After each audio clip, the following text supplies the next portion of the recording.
New York City has some big changes coming, from prices going up on the subway, new technology that could stop fare evasion, and a first-of-its-kind program to charge congestion pricing for cars. You don't want to miss this. There are so many changes coming to the New York subway that were just announced in the last 2 weeks that we could have dedicated the entire video just to that. Start with what the city is trying to do to combat fare evasion. Now, back in May, the MTA came up with a 124-page report on MTA fare and toll evasion, and boy, were there some interesting stats in there. The MTA estimates it lost $285 million in 2022 to subway fare evasion, or an average of 400,000 riders a day not paying. Think of it this way: enough people don't pay their fare every day to fill up Yankee Stadium 8 times. 45% of fare evasion occurred as people walked through open emergency exit doors. Now, one of the recommendations of the report on the very last page was about using artificial intelligence to combat this, and this was all over the news in the city last week as it was announced 7 stations are using AI technology to help track fare evasion. And I'm sure some find this controversial because the company that created this software is from Barcelona, where that information was being reported to local law enforcement. MTA Communications Director Tim Mitten says the video recorded by the software through the transit system's 10,000 surveillance cameras are stored on the MTA servers for a limited period, while another spokesman said the AI-powered surveillance doesn't report those who avoid paying their fare to NYC law enforcement, but declined to clarify if that would ever change. I'm really curious all your thoughts on this. This is the first I've ever seen of this sculpture. It looks like a real tourist favorite right now. Now, one action the MTA is taking right now to stop fare evasion is preventing something called backcocking. Now, get your heads out of the gutter. Let me give you a little demonstration. Basically, it looks something like this, where you pull it back and then you slip through. Yeah, they have not fixed this turnstile yet. Now, 26 turnstiles have already been overhauled to change the mechanics of this, and they're eventually going to correct the other 3,479. Now, this is not going to stop people from hurtling over the turnstiles, which is what I tend to see happening. Now, one interesting proposal that I do think could help was on page 73 of the report. It talked about adding tall plexiglass doors to prevent people from either jumping over, and I've even seen this, from crawling underneath. But the bottom line is that the MTA is losing a lot of money, and they're not very happy about it. What probably comes as no surprise to anybody, including myself, is that fares are going to rise on the New York subways and buses from $2.75 to $2.90, a 5% increase beginning on August 20th. This is the first fare raise in 4 years. Officials say that this is going to raise approximately $300 million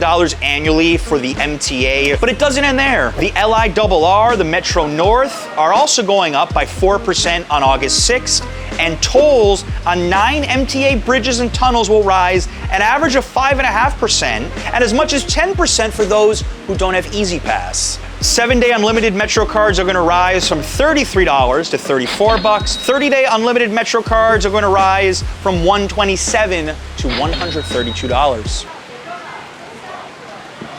There is one bit of good news out of this. The MTA said that their 7-day best fare cap will allow Omni customers to start their 7-day fare capping period any day of the week instead of only on Mondays. And if you watched my Subway Survival Guide video, I was complaining that I don't think Omni was made for tourists who want unlimited trips. Now, it actually could work out. For the first time on the channel, we're gonna mention a word that will boil the blood of a lot of my local drivers: congestion pricing, and this is just full of controversy. Now, New York may become the first city in the US to charge drivers a fee to head into its most congested areas. In this case, it would be an Easy Pass charge driving south of 60th Street of as much as $23. It's already gotten the green light from the Federal Highway Administration last month and will likely go live next spring.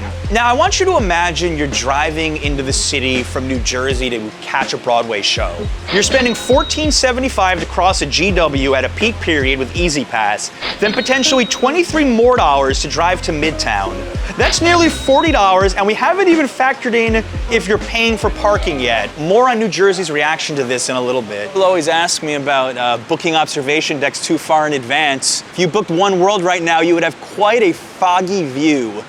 There are some caveats here. If you're just driving, let's say through the West Side Highway or the FDR Drive, as long as you don't enter certain streets, you won't get charged. So you still could drive from Jersey to visit friends in Brooklyn and take the Brooklyn Bridge, and you won't get charged that congestion pricing. Cabs, Uber drivers, and Lyft drivers will only be charged once a day, and there will be discounts for overnight workers and low-income drivers who live south of 60th Street, although my question is, will your Uber and Lyft costs go up because of this? Now, New York is set to join other global cities like Singapore, Stockholm, and London, which already have their own variations on this congestion pricing. Do you think New York needs it? And I'll tell you who doesn't think New York needs congestion pricing. New Jersey. Governor Phil Murphy is suing the federal government for giving New York the green light on this. Murphy said New Jersey should have been at the table when this tolling program was devised. New Jersey does not have a representative on the board. And in another interesting twist, Staten Island is looking to possibly join New Jersey and file a lawsuit against the MTA. Things are getting heated. Nevertheless, the city is already installing readers on the west side of Manhattan, and this could bring in the MTA upwards of $1 billion. Yes, $1 billion annually. And speaking of prices going up, if you are running your air conditioner a lot in New York, it's gonna cost you. Bills are anticipated to rise an estimated 9.1% next month under a Public Service Commission decision made last week. A typical Con Ed customer who uses 600 kilowatt hours of electricity in a month will see bills increase by $14.44 in August. In January 2024, another 4.2%, or $7.20, and in January 2025, that customer's bill would rise a third time by 1.4%, or $2.43. We can't complete this video without discussing every New Yorker's favorite topic, and that's the rent going up. And this article on Investopedia says it best: New York City rents are breaking records and are expected to keep growing. Median rent in Manhattan for May broke the record high for the third month in a row as it rose to $4,395, up from April's median of $4,241. Rent is up nearly 10% year over year. Records were also set in Brooklyn, and rents were at their second highest ever in Northwest Queens. Now, Queens intrigues me a lot. In Northwest Queens, the median rent was the second highest on record at $3,402. So neighborhoods right now like Long Island City and Astoria are absolutely on fire, where I think in the last few years, Brooklyn got a bit more of the attention as a lot of people are leaving Manhattan. The bottom line is the city just keeps getting more expensive. It was actually tied for first in the world with Singapore on the Economist Intelligence Report for most expensive place in the world to live, and this New Yorker is not the least bit surprised. If you're looking to visit New York for the first time, there's certain mistakes you want to avoid, and in this video, we tell you exactly what they are. Head here next.